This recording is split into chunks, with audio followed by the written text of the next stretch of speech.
चलिए, कल हम लोग पढ़े थे पुरुषवाचक सर्वनाम, पढ़े थे ना। आज हम लोग पढ़ेंगे निश्चयवाचक सर्वनाम। दूसरा सर्वनाम है हम लोग के सामने निश्चयवाचक सर्वनाम। सबसे पहले इसकी परिभाषा यहाँ पे हम लिख दिए हैं। वे सर्वनाम जो किसी व्यक्ति, वस्तु या स्थान के बारे में निश्चित रूप से बोध कराते हैं। निश्चित रूप से बोध कराते हैं। निश्चित रूप से बोध कराने का मतलब आप लोगों को तब और समझ में आ जाएगा जब आप लोगों को हम अनिश्चयवाचक सर्वनाम पढ़ाएंगे, तो इसका मतलब और अच्छे से समझ में आ जाएगा। उसे निश्चयवाचक सर्वनाम कहते हैं। अच्छा, एक दूसरा भी पहलू इसका होता है, ये किसी व्यक्ति, वस्तु या स्थान की तरफ संकेत भी करते हैं, इसलिए इन्हें संकेतवाचक सर्वनाम भी कहते हैं। जैसे यह मेरी कलम है, ठीक है, यह मेरी कलम है। तो इसमें जो यह शब्द आया है, यह शब्द क्या है? निश्चयवाचक सर्वनाम है। निश्चित है ना, ये निश्चितता का बोध करा रहे हैं। यह मेरी कलम है, इस बात का निश्चितता है, निश्चय है कि यह मेरी कलम है। अच्छा, इस कलम की तरफ ये संकेत भी कर रहा है। जैसे मान लो दिखाएंगे तो कहेंगे नहीं, यह मेरी कलम है, तो यह शब्द इस कलम की तरफ संकेत भी कर रहा है कि नहीं कर रहा है? तो कहेंगे यह बोर्ड हमारा है, यह, तो यह कहने के लिए दिखाना भी पड़ेगा कि नहीं दिखाना पड़ेगा इसको? यह घर हमारा है, ऐसे नहीं कह देंगे यह घर हमारा है, तो कैसे जानोगे कि कौन घर हमारा है? तो उसके तरफ संकेत भी करना पड़ेगा कि नहीं करना पड़ेगा हमको? यह घर हमारा है, वह घर तुम्हारा है, ठीक है ना। तो ये शब्द क्या है? संकेत भी करते हैं, इसलिए इनको संकेतवाचक सर्वनाम भी कहा जाता है। बात समझ आ रही है? नॉर्मली किसी से कहेंगे यह किताब मेरी है, तो बात समझ में आ रही है तुम लोगों को? थोड़ी सी भी बात समझ में आ रहा है? खाली कैसे पता यह किताब मेरी है, तो किताब तो कहीं दिखा तो संकेत नहीं होगा। लेकिन जैसे ये किताब हम हाथ में ले लिए और कह दिए कि यह किताब मेरी है, तो किताब की तरफ संकेत करेंगे कि नहीं, यह किताब मेरी है। तो यह वह शब्द जो है संकेत भी करते हैं, इसलिए इसको संकेतवाचक सर्वनाम भी कहते हैं, ठीक है। अब इसको थोड़ा सा और अच्छे से समझेंगे। लिखने की जरूरत नहीं है, बस समझ लोगे तुम लोग ना तो बहुत हो जाएगा। लिखने की कोई जरूरत नहीं, ये समझ नहीं आती हो फिर नहीं होती है।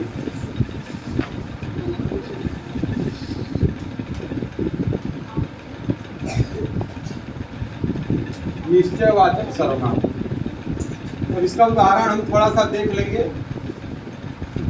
क्या देख लेंगे? उदाहरण देख लेंगे। जैसे यह और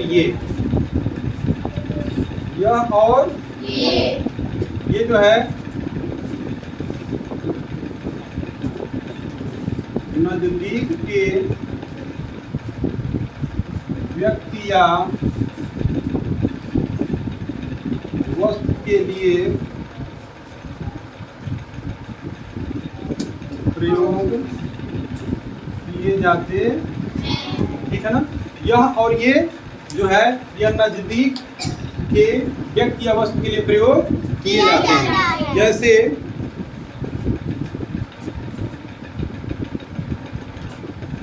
यहाँ पे हम लिख सकते हैं, पहला, यह मेरी किताब, यह मेरी किताब। तो यह मेरी किताब है, तो किताब नजदीक में होगी तभी तो कह रहा है यह मेरी किताब है। दूसरा, ये फल मीठे हैं, ये फल मीठे हैं। तो यह और ये संकेत भी कर रहा है यह मेरी किताब है, ये फल मीठे हैं। और स्वाभाविक सी बात है कि ये जो फल है और ये जो किताब है किसी व्यक्ति के नजदीक में ही है जो इस बात को कह रहा है। कभी कह रहा है यह मेरी किताब है, ये मीठे फल हैं, तो नजदीक का भी ये बोध कराते हैं हमको, ठीक ना। नजदीक के व्यक्ति वस्तु के लिए प्रयोग किए जाते हैं। कौन कौन? यह और ये निश्चयवाचक सर्वनाम में भी आते हैं, क्योंकि ये निश्चित है कि यह मेरी किताब है और निश्चित है कि ये फल मीठे हैं। बात समझ में आ रही है यहाँ तक? चलिए आगे देखते हैं।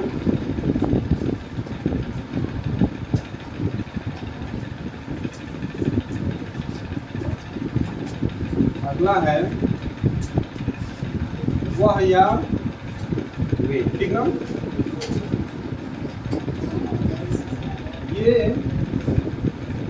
दूर के व्यक्ति या वस्तु के लिए प्रयोग किए जाते हैं। यह वह और वे किसके लिए प्रयोग किए जाते हैं? दूर के व्यक्ति के लिए प्रयोग किए जाते हैं या वस्तु के लिए। कोई वस्तु या व्यक्ति हमसे दूर है उसके लिए हम इसका प्रयोग करते हैं। जैसे इंग्लिश में दी, दोज और दे। जैसे इसका अगर हम देखेंगे, वह लड़का बहुत चालाक है। वह लड़का बहुत चालाक है।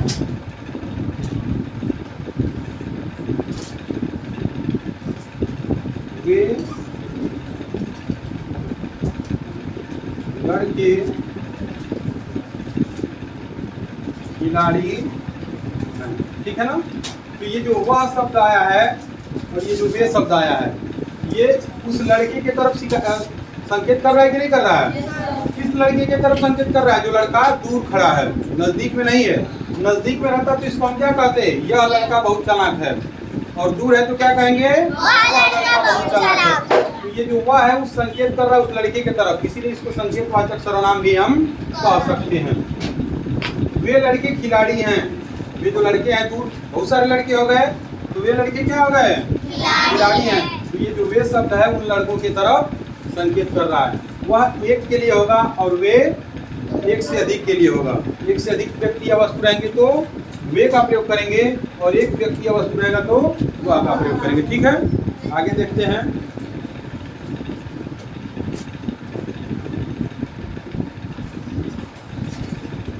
अगला है यह और वह, यही है ना। यहाँ और वहाँ, यहाँ यहाँ और ये भी जो है ये स्थान को दिखाते हैं। ये जो शब्द हैं ये शब्द किसी स्थान की तरफ संकेत करते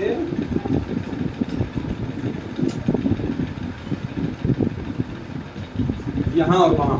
जैसे अगर कोई कहे यहाँ बैठ जाओ, यहाँ बैठ जाओ, तो स्थान की तरफ संकेत हो रहा है कि नहीं हो रहा है? यहाँ बैठ जाओ। तो यहाँ जो शब्द है वो किसी स्थान की तरफ कहा जा रहा है। जैसे मान लो हम कहेंगे यहाँ बैठ जाओ।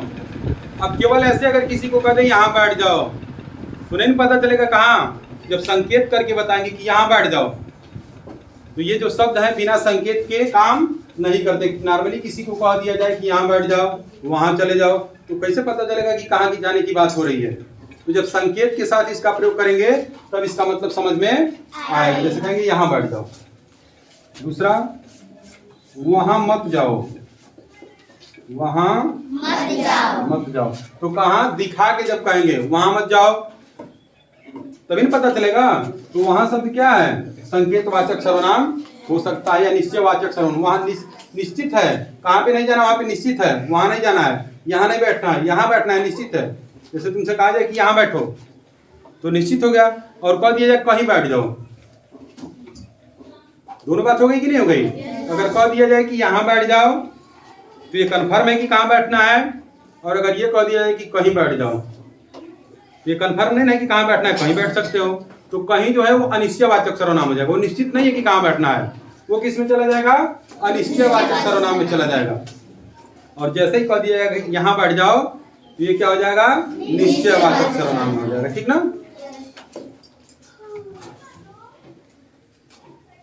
अगला जो शब्द है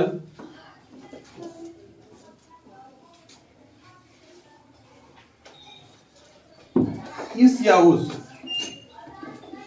इस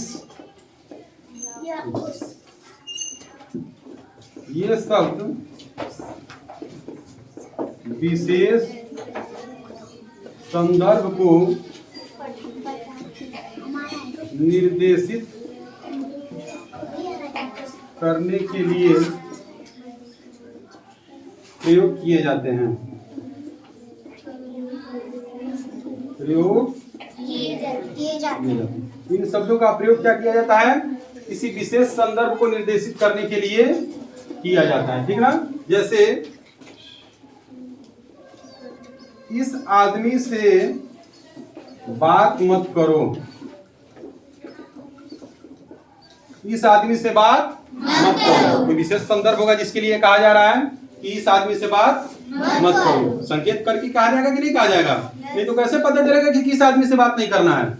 इस आदमी से बात मत करो, उस आदमी से बात मत करो। जब ऐसा संकेत करके कहा जाएगा तब पता चलेगा। फिर अगर यहाँ पे कहा जाए उस कमरे में मत जाओ, उस कमरे में मत जाओ, तो ये जो इस और उस है, इसका जो है प्रयोग हम विशेष संदर्भ में करते हैं और ये भी संकेत करते हैं ये शब्द, ठीक ना। तो ये भी संकेतवाचक सर्वनाम या निश्चयवाचक सर्वनाम इसको भी कहा जा सकता है, क्योंकि कोई निश्चित कमरा है जिसमें जाने की बात हो रही है, तो कमरा निश्चित, इस कमरे में मत जाओ, ठीक है ना। इस व्यक्ति से बात मत करो, तो निश्चित कोई व्यक्ति होगा जिससे कहा जा रहा है, ठीक है ना। और अगर कह दिया किसी से भी बात मत करो, तो ये निश्चित नहीं है, ठीक है ना। तो ये जो है निश्चयवाचक सर्वनाम या संकेतवाचक सर्वनाम में इन शब्दों का प्रयोग किया जाता है। आशा करते हैं कि आप लोगों के समझ में आया होगा। नहीं आया होगा तो फिर पूछ लीजिएगा, ठीक ना। चलिए आगे देखते हैं।